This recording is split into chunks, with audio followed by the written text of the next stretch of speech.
Automobile objective हमने 210 questions complete कर लिए थे। हालांकि रिकॉर्ड नहीं हुए थे, किए तो 225 थे, लेकिन 210 तक ही रिकॉर्ड हुए थे, बाकी 25 नहीं कर पाए थे। आज करते हैं। 211 में कह रखा है the drive shafts are connected to differential and wheel hub through universal joints because universal joints.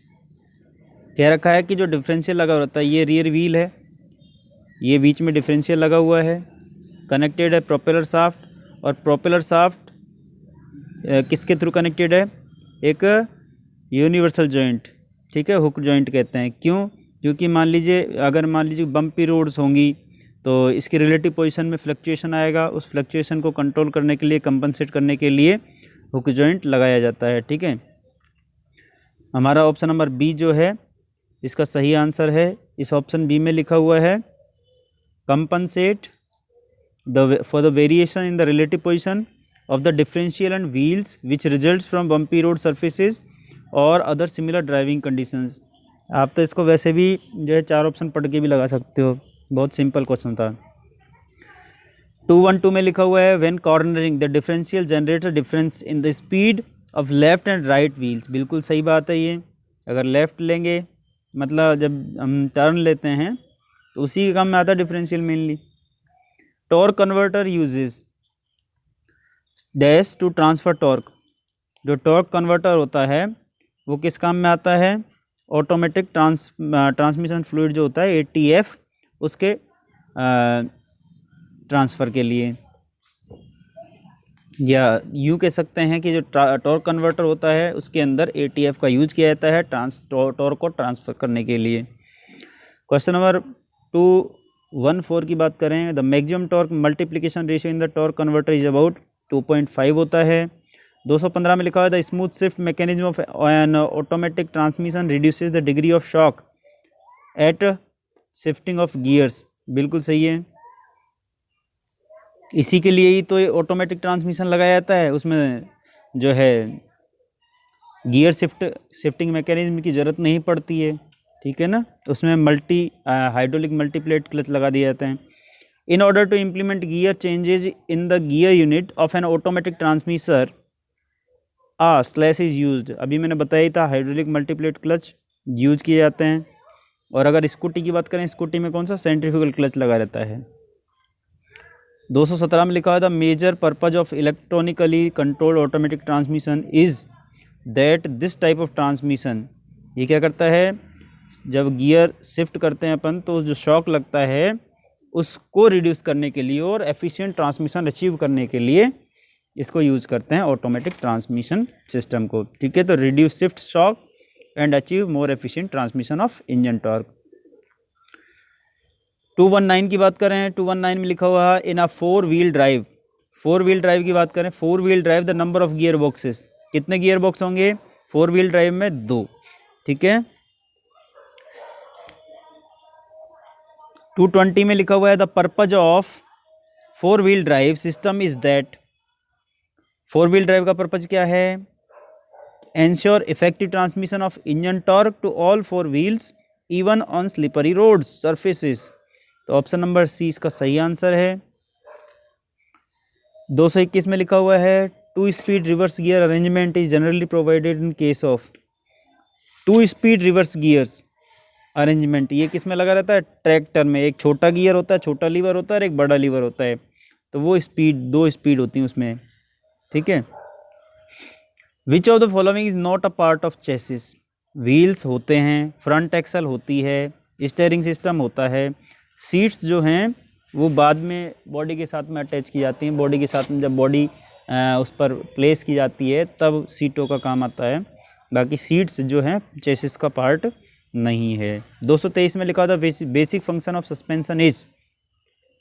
Suspension का बेसिक फंक्शन क्या है? वाइब्रेशंस और इम्पैक्ट फोर्सेज जो कि रोड सरफेस से आते हैं उनको एब्जॉर्व करना, absorb vibration and impact forces from the road surface.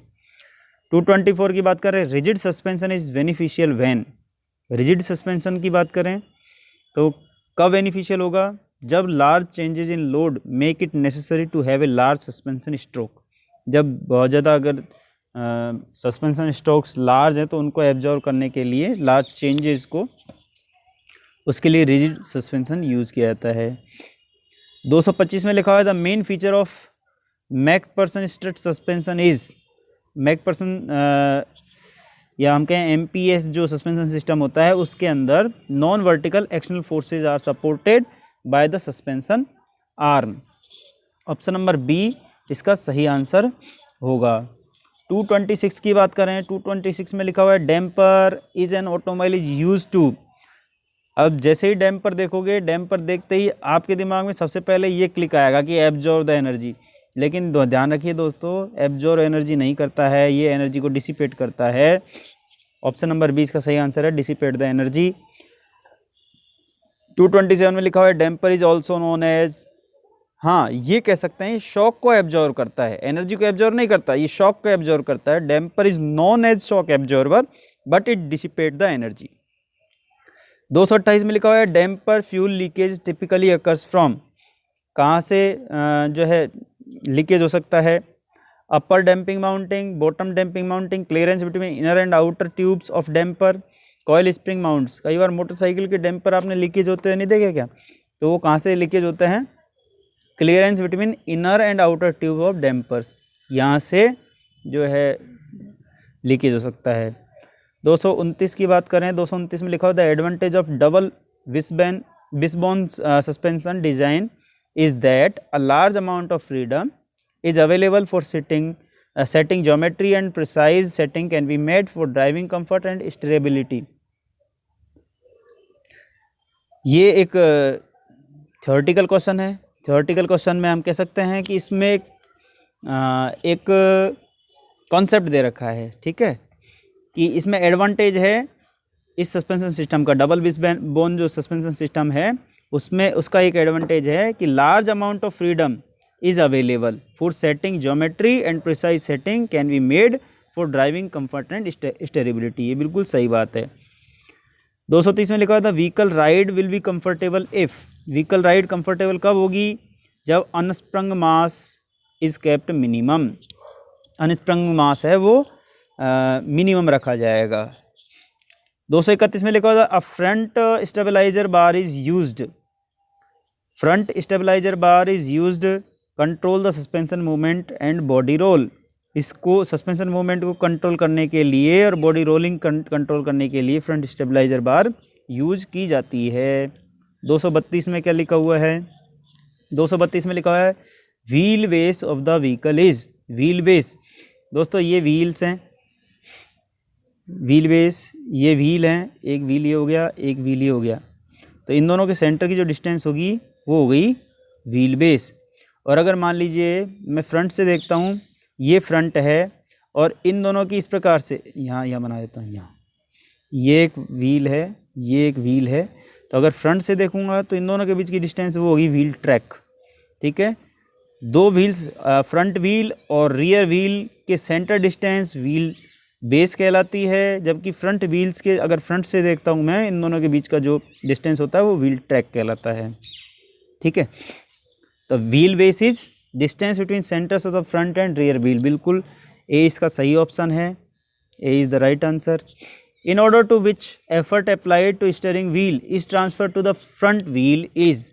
अब ये पूरा आपको एक सिस्टम याद होना चाहिए कि स्टीयरिंग व्हील से जैसे अपने स्टीयरिंग का व्हील घुमाया तो स्टीयरिंग की साफ्ट घूमेगी, वो साफ्ट कहाँ जाके कनेक्ट होती है? स्टीयरिंग गियर बॉक्स में, गियर बॉक्स से टाई रोड जुड़ी रहती हैं, वहाँ से नक्कल जुड़ा रहता है और नक्कल किससे जुड़ा रहता है? फ्रंट व्हील से। तो पूरा ऑर्डर क्या हो गया? Steering wheel, steering shaft, steering gear box से टाई रोड से नक्कल, नक्कल से फ्रंट व्हील। ऑप्शन नंबर 20 का सही आंसर है 233 का। 234 में क्या लिखा हुआ है? The component that is responsible for converting the rotation of steering wheel into lateral motion is. कौन सा कंपोनेंट है? अरे गियर बॉक्स ही तो है, गियर बॉक्स ही तो हुई ये करता है, स्टीयरिंग गियर बॉक्स ही तो कन्वर्ट करता है स्टीयरिंग व्हील के रोटेशंस को आगे, मतलब लेटरल मोशन में वो गियर बॉक्स करता है, स्टीयरिंग गियर बॉक्स। 235 में लिखा हुआ है इन hydraulic power steering system the power steering pump is driven by. Power steering directly किससे कनेक्टेड होता है? बेल्ट के थ्रू क्रैंक शाफ्ट से, तो वो क्रैंक शाफ्ट से ड्राइव होता है, ठीक है।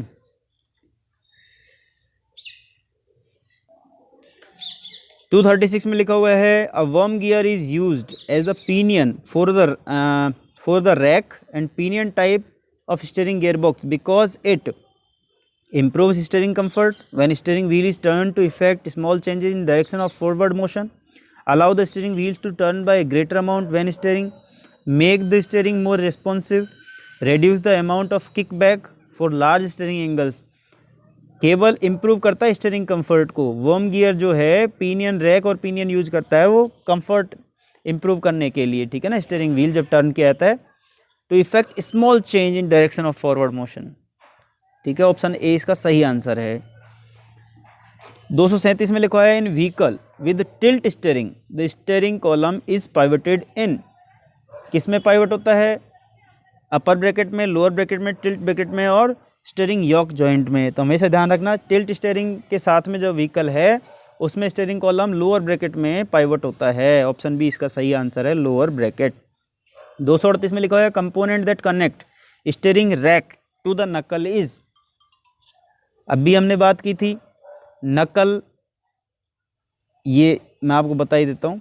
ये क्वेश्चन हमने देखा था यहाँ पर, ये वाला 233 वाला। 233 में क्या ऑर्डर है?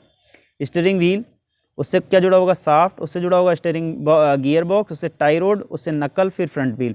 तो नकल से कौन जुड़ा हुआ है? Tie road. टाई रोड से कौन जुड़ा हुआ है? Gear box. 238 में यही बात कह रखा है। The component that connect the steering rack to knuckle कौन सा है? Tie rod. Option number A इसका सही आंसर। 239 में लिखा हुआ the ball joint are used on tie rods, tie rod ends because they, वो क्या करते हैं? Reduce the amount of noise generated, नहीं। Reduce the amount of sliding resistance, नहीं। Can deal with moment of suspension both vertically in other directions, हाँ बिल्कुल, ये बिल्कुल सही बात है।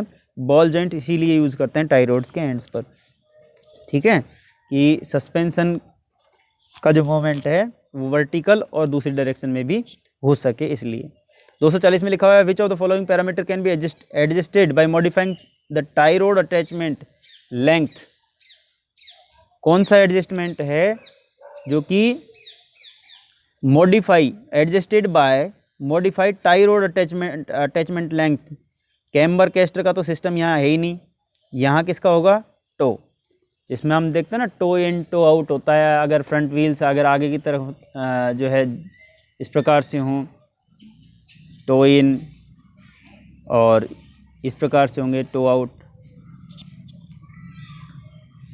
241 में लिखा है traction control system TCS, TCS in automobile controls the, किसको कंट्रोल करता है?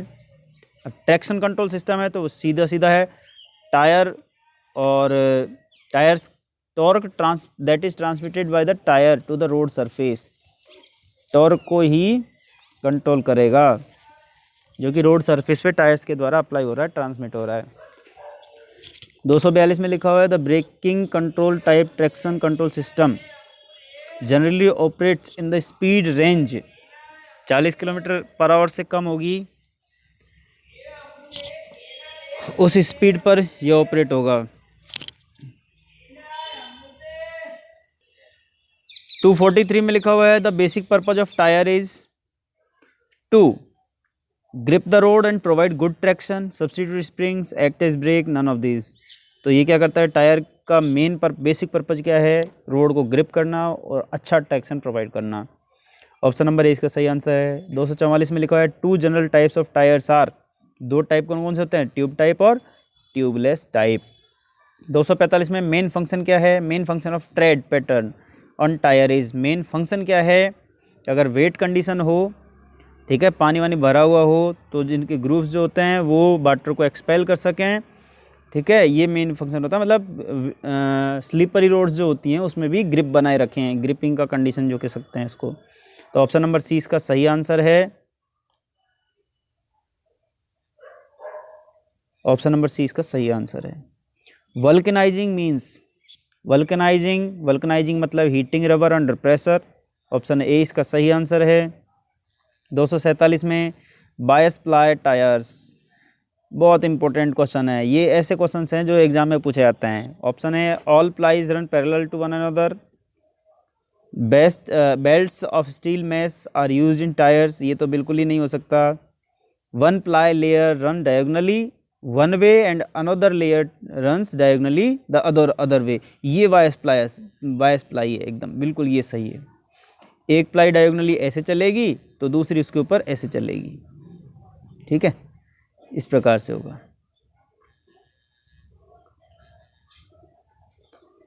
248 की बात करते हैं। 248 में क्या लिखा हुआ है? 248 में लिखा हुआ है रेडियल टायर्स। तो रेडियल टायर्स में जो प्लाईज होती हैं या वो पैरेलल चलती हैं एक दूसरे के, इस प्रकार से बना देता हूँ ऐसे। Then radial tyre, in radial tyres all plies run parallel to one another and vertical to tyre bead. ये बिल्कुल सही है, ऑप्शन नंबर 20 का सही आंसर है। बीड वायर्स किसका बना होता है? स्टील का बना होता है। ये तो बिल्कुल बेसिक क्वेश्चन है। 250 में लिखा है which part of the automobile tyre is subjected to greatest flexing action. जो फ्लेक्सिंग एक्शन है मतलब बिल्कुल फ्लेक्सिबल कौन सा पार्ट होता है? वो साइड वॉल्स होती हैं, क्योंकि बीड वायर्स तो स्टील का बना होता है। शोल्डर नहीं, ट्रेड भी नहीं होते, साइड वॉल्स है वो फ्लेक्सिबल होते हैं, ठीक है ना। 251 में लिखा हुआ है under inflated tyre will near the tread most. अगर अंडर इन्फ्लेटेड हवा कम भरी हुई है तो कहाँ से उसका वियर कहाँ से होगा? मतलब हम कह सकते हैं उसको, उसका वो घिसेगा कहाँ से? तो एजेस, नियर द एजेस के पास से घिसेगा। और अगर यही क्वेश्चन जस्ट अपोजिट होता कि ओवर, अच्छा आ ही गया, an over inflated tyre will wear the tread most near the, कहाँ से घिसेगा? अगर ज़्यादा हो गया, इस प्रकार से डायग्राम ऐसे बनाओ, यूँ अगर ज़्यादा हो गया तो यहाँ से घिसेगा सेंटर से, ठीक है। तो ऑप्शन नंबर सी इसका सही आंसर हो गया 252 का। 253 में लिखा हुआ है the basic purpose of tyre rotation on automobile is to. Tyre rotation का बेसिक पर्पज क्या होना चाहिए? अवॉइड प्लाई सेपरेशन नहीं, equalise wear, get better ride, equalise wear, ठीक है ना। फ्रिक्शन जो है वो सब जगह सेम होना चाहिए। हालांकि आपको ध्यान होना चाहिए friction is not depend on area of contact. Area of contact पर डिपेंड नहीं करता फ्रिक्शन, ये किस पर डिपेंड करता है? नेचर ऑफ सरफेस पर, ठीक है ना। रफनेस कैसी है उस पर डिपेंड करता है, एरिया ऑफ कॉन्टैक्ट पर डिपेंड नहीं करता है। 254 में लिखा हुआ है tyre rotation is generally done at. Tyre rotation कितने किलोमीटर पर करते हैं अपन? 10,000 किलोमीटर। मान के चलते हैं भाई टायर की लाइफ जो है 10,000 किलोमीटर चल जाए तो वो टायर सक्सेसफुल है। 255 में लिखा हुआ है in comparison with radial tyres one advantage of bias ply is. एक एडवांटेज, भाई दो टायर्स है अपने पास में, एक रेडियल टायर है, एक बायस प्लाई है टायर है। तो ऑप्शंस हैं longer life, lower rolling resistance, smoother ride at low speed, none of the above. Radial में भी जो है लॉन्गर लाइफ होती है, लोअर रोलिंग रेजिस्टेंस रेडियल में भी होता है, लेकिन स्मूदर राइड जो होती है लो स्पीड्स पर वो किस में मिलती है? वो बायस प्लाई टायर्स में मिलती है। 256 में लिखा हुआ है the aspect ratio expressed in percentage of the tyre is defined the ratio of. हमेशा ध्यान रखना SH/SW, section height to section width, उसको बोलते हैं एस्पेक्ट रेशियो। अब 257 में लिखा हुआ है if tyre is designated as, इस प्रकार से डेजिग्नेशन किया हुआ है 175/65 R 1482S। तो इसमें लिखा है aspect ratio for the tyre is, aspect ratio होता है ये वाला 65, मतलब जो ऑब्लिक में लगाया हुआ 65, ये एस्पेक्ट रेशियो होता है।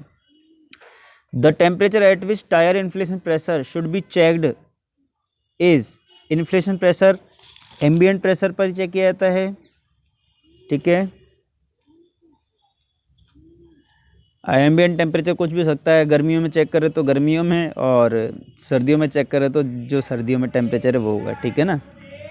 259 में लिखा हुआ था advantage of tubeless tyre over tube type tyre is slow air leakage, better fuel efficiency, less chances to run flat, all of these. Tubeless tyre के सारे एडवांटेज ही हैं कि भैया जैसे अगर ट्यूब में छेद हो गया तो तुरंत हवा निकल जाएगी, ट्यूबलेस में थोड़ी मतलब या तो निकलेगी नहीं या धीरे धीरे निकलेगी। अगर रनिंग कर रहा है टायर तो निकलेगी नहीं, लेकिन अगर खड़ी है गाड़ी तो धीरे धीरे निकलेगी। बेटर फ्यूल एफिशिएंसी बिल्कुल ठीक है। Less chances of running flat, ये भी ठीक है। All of these. तो इसका ऑप्शन नंबर डी इसका सही आंसर हो जाएगा 259 का डी। 260 में लिखा हुआ है the tilting of the front wheels away from the vertical when viewed from the front of the car is called. ये तो कैम्बर होता है फ्रंट व्हील, और इसमें भी ध्यान रखना पॉजिटिव कैम्बर और नेगेटिव कैम्बर दोनों बातें आती हैं। Tilting of front wheel from vertical, देखो ये वर्टिकल है, इसमें इस प्रकार से अगर आप टिल्ट कर रहे हो, मैंने ज़्यादा टिल्ट कर दिया, या फिर इस प्रकार से टिल्ट कर रहे हो, दोनों ही बातें होती हैं, ठीक है। तो इसको कैम्बर बोलते हैं। When top of the wheel is tilted outward, अगर बाहर की तरफ अगर आप टिल्ट कर रहे हो तो ये कौन सा कैम्बर हो गया, पॉजिटिव कैम्बर हो गया। और नॉर्मली पॉजिटिव कैम्बर ही दिया जाता है क्योंकि व्हीकल पर जो लोड आता है ना उसके कारण फिर ये अपनी राइट पोजीशन में आ जाता है, ठीक है। तो पॉजिटिव कैम्बर 261 में इसको सही आंसर होगा positive camber. When the top of the wheel is tilted outward then it is called positive camber. 262 में लिखा हुआ है positive camber is use to compensate for wheel tilting inward due to weight of the vehicle. अभी मैं जो बात कह रहा था वही है, इसमें ऑप्शन ए है, यस, हाँ ऐसा होता है, इसीलिए पॉजिटिव कैम्बर दिया जाता है। 263 में लिखा हुआ है the effect of having excess camber is, अगर एक्सेस कैम्बर देंगे, ज़्यादा कैम्बर दे दिया है तो क्या होगा, अनइवन टायर वियर। भाई टायर टेढ़ा ज़्यादा हो जाएगा तो यहाँ से ज़्यादा घिस जाएगा, तो अनइवन टायर वियर, ठीक है। कैस्टर क्या होता है, 264 में लिखा हुआ है forward tilt of the king pin, backward tilt of king pin. Castor भी नेगेटिव कैस्टर और पॉजिटिव कैस्टर दे सकते हैं, तो ये दोनों ही बातें ठीक हैं। इसका मतलब ऑप्शन नंबर सी इसका सही बात है। किंग पिन इंक्लाइनेशन मतलब हम कह सकते हैं किंग पिन से फॉरवर्ड टिल्ट दें या बैकवर्ड टिल्ट दें, वो कैस्टर कहलाता है। 265 में लिखा है the basic purpose of providing caster angle on wheels is to, ये इंपॉर्टेंट क्वेश्चन है। कैस्टर का बेसिक पर्पज हमेशा ध्यान रखना, जो डायरेक्शनल कंट्रोल के लिए कैस्टर दिया जाता है, basic purpose of providing caster angle, वो डायरेक्शनल कंट्रोल के लिए। तो जहाँ भी directional control, maintain directional control, option number 20 का सही आंसर होगा। 266 की बात करते हैं। 266 में लिखा हुआ है the caster is called positive when the top of the king pin is inclined to, top of the king pin inclined to rear of the vehicle, rear of the vehicle, ये पॉजिटिव कैस्टर हो गया। Caster is positive when top of the king pin inclined to rear of the vehicle. Question number 267 है, उसमें लिखा हुआ है when turning a corner, when turning a corner, चार option है। Front wheels are toeing out, front wheels are turning on different angles, the inside front wheels has greater angle than outside wheel. Toeing out, बिल्कुल ये बात बिल्कुल सही है। Option 267 में पहली बात बिल्कुल सही है, front wheels are toeing out. Second में लिखा है front wheels are turning on different angles, बिल्कुल ये भी बात सही है, डिफरेंट एंगल्स पर टर्न करते हैं। Inside front wheel has greater angle than outside wheel, ये भी सही है। इसका मतलब all of the above, option number D इसका सही आंसर है, ठीक है। 268 में लिखा हुआ है toe in ensure parallel rolling of wheels thus stabilising steering in addition to preventing both side slipping and excessive tyre wear, बिल्कुल सही बात कह रहा है ये एक थ्योरेटिकल क्वेश्चन है, इसमें एक कॉन्सेप्ट दे रखा है। इसमें लिखा हुआ है toe in ensure parallel rolling of wheels thus stabilizing steering in addition to preventing both sides slipping and excessive tire wear, ये इसको प्रिवेंट करता है और स्टेबलाइजिंग स्टीयरिंग कंडीशन देता है, ठीक है। 269 में लिखा हुआ है incorrect steering axis inclination causes, steering axis inclination मतलब SAI कॉजेज, अगर इनकरेक्ट स्टीयरिंग इंक्लाइनेशन होगा तो क्या होगा, tendency to assume toe out orientation, नहीं ऐसा नहीं हो सकता। Generation of braking effect at tight corners, नहीं ऐसा नहीं हो सकता। Incorrect steering axis inclination, poor recovery of steering wheel after making a turn, बिल्कुल ये है भाई। स्टीयरिंग एक्सिस इंक्लाइनेशन अगर गलत है तो जैसे ही आप टर्न लोगे तो टर्न लेने के बाद में वापस स्टीयरिंग व्हील को रिकवर नहीं कर सकते, ठीक है ना, नहीं कर सकते या बहुत पुअरली होगा, एग्जैक्ट उस पोजीशन पर नहीं होगा। 270 में लिखा हुआ है included angle is the sum of, included angle camber और SAI दोनों का एंगल होता है, दोनों का सम होता है। ऑप्शन नंबर सी इसका सही आंसर है, कैम्बर एंड SAI। SAI का मतलब स्टीयरिंग एक्सिस इंक्लाइनेशन। अगर कैम्बर के साथ में अटैच करते हैं, जोड़ते हैं एडिशन में, तो इंक्लूडेड एंगल हो जाता है। 271 में लिखा हुआ था imbalance wheel during vehicle operation. Imbalance wheel during, imbalance देखो पहले ही नाम पता चल रहा है, इम्बैलेंस व्हील मतलब बैलेंसिंग से संबंधित होगा कुछ। ड्यूरिंग व्हीकल ऑपरेशन इम्बैलेंस क्या करेगा, make large noise when its heavy points hits the road surface, deflect in the vehicle longitudinal direction, bounce vertically और deflect from side to side. हाँ ये बिल्कुल सही है। अगर बैलेंस नहीं है, आगे देखिए 272 में लिखा हुआ है the problem caused by the wheel imbalance are. अब प्रॉब्लम क्या हो सकती है, hard steering, hard ride, poor acceleration, hard steering, steering wheels vibration and uneven tyre wear, poor acceleration and reduce fuel efficiency. अगर इम्बैलेंस है, wheels हैं वो proper balancing उनकी नहीं हो रखी है, तो सबसे पहले कब पता चलेगा कि व्हील की बैलेंसिंग नहीं है, अगर आप स्टीयरिंग पे बैठे हुए हैं तो आपकी स्टीयरिंग बबल करना स्टार्ट हो जाएगी, एक तरह से बॉबलिंग जिसे बोलते हैं, ठीक है, मतलब वो वाइब्रेशन करना स्टार्ट हो जाएगी स्टीयरिंग व्हील। तो ऑप्शन नंबर सी है स्टीयरिंग व्हील्स वाइब्रेशंस। और अनइवन टायर वियर, और टायर वियर भी हो जाएगा। भाई साहब मेरी कार के टायर बदलवा चुका हूँ इस कारण। Option question number 273, question number 273 में लिखा है correct way to rectify an imbalanced wheel. जब अपन बैलेंसिंग करवाते हैं, व्हील बैलेंसिंग, तो वो क्या करता है, मशीन में रख के उसको घुमाता है, फिर जहाँ भी थोड़ा सा इम्बैलेंस पोर्शन होता है वहाँ पर एक वेट ग्राम में होता है, 10 ग्राम 20 ग्राम 25 ग्राम, ठीक है ना, वो वेट एडजस्ट कर देता है। तो जहाँ भी वेट का सिस्टम हो, attach appropriate weight to travel to the wheel at appropriate position, तो वेट जो है अटैच कर देता है वहाँ पर। 273 हो गया। 274 में the purpose of turning radius gauges is to measure the, options हैं contact areas of the tyre, free play of the steering wheels, turning radius of the left and right wheels, different in the toe angles of the left and right wheels. Turning radius gauge की बात कर रहा है, क्या measure करता है, turning radius of left and right wheels. Option number C इसका सही आंसर है। पता चल रहा है, उसी से क्वेश्चन से पता चल रहा है। 275 क्वेश्चन है sequence in which the force is transmitted through a brake system when brake pedal is depressed.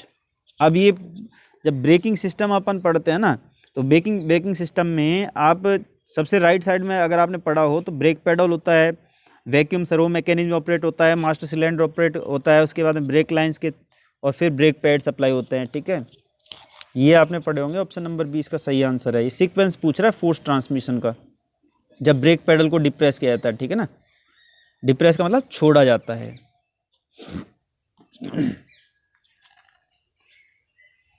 Question number 276 में लिखा है service brakes employed in cars are generally operated. जो सर्विस ब्रेक्स होते हैं कार्स में वो हाइड्रोलिकली ऑपरेट होते हैं, ठीक है, सर्विस ब्रेक की बात कर रहा है, service brake hydraulically. Ventilated disc brake, अगर डिस्क ब्रेक की बात करें तो एक डिस्क होती है, रेडियल बेंस लगी रहती है उसमें रविंग सरफेसेस के बीच में, ठीक है। तो ऑप्शन नंबर डी में लिखा हुआ है disc contains radial vanes between its rubbing surfaces for optimum cooling performance.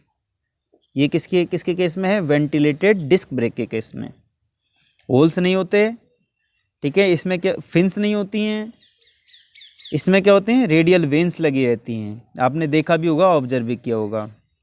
278 में लिखा है during braking the brake shoe is moved outward to force the lining against the.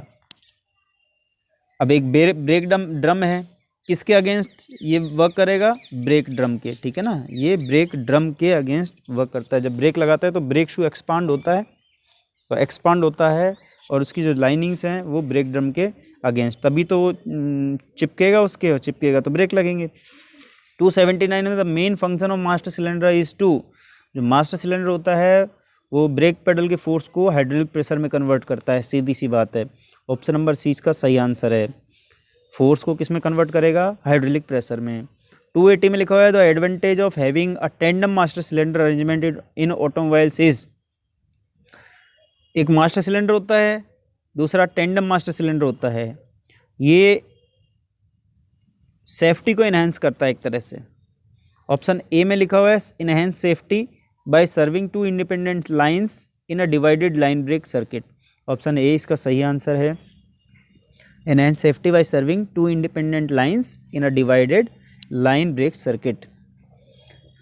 281 the power source for a brake booster is, जो power source है वो pressure का difference ही होगा, vacuum pressure और एटमॉस्फेयर प्रेशर का डिफरेंस ही होगा इनलेट इनटेक मैनिफोल्ड में। Power source for a brake booster is the pressure difference between atmosphere pressure and vacuum pressure in the intake manifold, ये बिल्कुल सही है। 282 282 में लिखा हुआ द parking brakes employed vehicle are operated, जो पार्किंग ब्रेक्स हैं वो किसे जनरली मैकेनिकली ऑपरेट होते हैं, आपने देखा होगा। पार्किंग ब्रेक्स का मतलब होता है जैसे आपने ब्रेक दबाया एक स्प्रिंग खींचेगी, स्प्रिंग एक लीवर के थ्रू जुड़ी होती है, ठीक है, तो मैकेनिकली बोल सकते हो। और कहाँ पर एक्ट करते हैं वो रियर व्हील पर। 283वां क्वेश्चन जो लिखा हुआ है ना, वो parking brake generally acts on rear wheel. Option number 20 का सही आंसर है रियर व्हील। क्वेश्चन नंबर 284 में लिखा हुआ है 284 minimum parking brake force is generally of gross vehicle mass, जो ग्रॉस व्हीकल मास है वो कितना परसेंट लगाना चाहिए, जो मिनिमम पार्किंग ब्रेक का फोर्स है वो 20%। Option number D. 285 में लिखा हुआ है the function of proportioning control valve PCV in a brake system is to,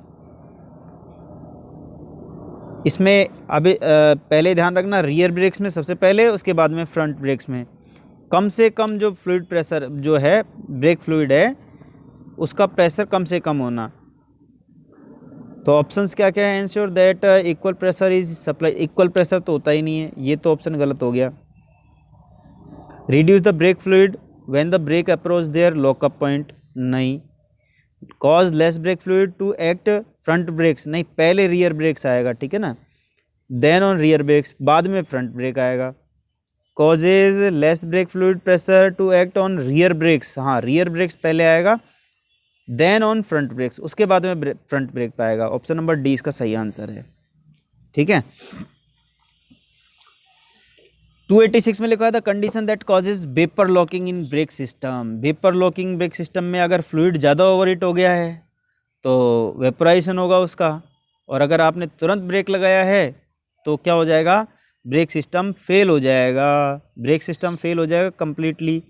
तो over heating of fluid due to frequent brake application, अगर आपने तुरंत फ्रिक्वेंट ब्रेक लगाया है तो ओवर हीट हो जाएगा फ्लूइड, और फ्लूइड ओवर हीट होते ही जो है वेपर लॉक हो जाएगा। वेपर लॉक होने का मतलब है स्टीयरिंग का फेल, ब्रेक का फेल होना। Effect of vapour locking on the brake performance is that, अभी बता ही रहा था कि ब्रेक कंप्लीटली फेल हो जाएंगे, पूरे ब्रेक फेल हो जाएंगे। 287 में ऑप्शन नंबर बी इसका सही आंसर। 288 में लिखा हुआ है the main function of brake fluid is, brake fluid का मेन फंक्शन क्या होता है, पावर ट्रांसमिट करना। लुब्रिकेशन किसका करोगे, पावर को ट्रांसमिट करोगे, ठीक है ना, पावर को ट्रांसमिट करना इसका मेन फंक्शन होता है ब्रेक फ्लूइड का। क्वेश्चन नंबर 289 में the basic characteristics of brake fluid is, basic characteristic क्या होनी चाहिए भैया, बॉइलिंग पॉइंट हाई होना चाहिए, बिल्कुल सही बात है। लो विस्कोसिटी होनी चाहिए, अगर ज़्यादा विस्कोसिटी होगी तो जाम हो जाएगा। Compatibility with rubber and metal parts, बिल्कुल ये भी बात होनी चाहिए। ऑल ऑफ दीज, मतलब ये तीनों इसके सही आंसर है, मतलब ऑप्शन नंबर डी इसका सही आंसर है, ऑल ऑफ दीज। 290 में लिखा हुआ है 290 में लिखा हुआ है difference between DOT 3 and DOT 4 brake fluids is, तो डॉट 4 जो होता है उसका बॉइलिंग पॉइंट हाई होता है, डॉट 3 का बॉइलिंग पॉइंट लेस होता है। तो ऑप्शन नंबर ए इसका सही आंसर है। 291 में देख लेते हैं। 291 में लिखा हुआ है when the brake pedal free play is less than specified value, then brake pedal free play is less than specified value, then the brake drags, ये इसका सही आंसर है, brake drag. Option number question number 292 291 हो गया।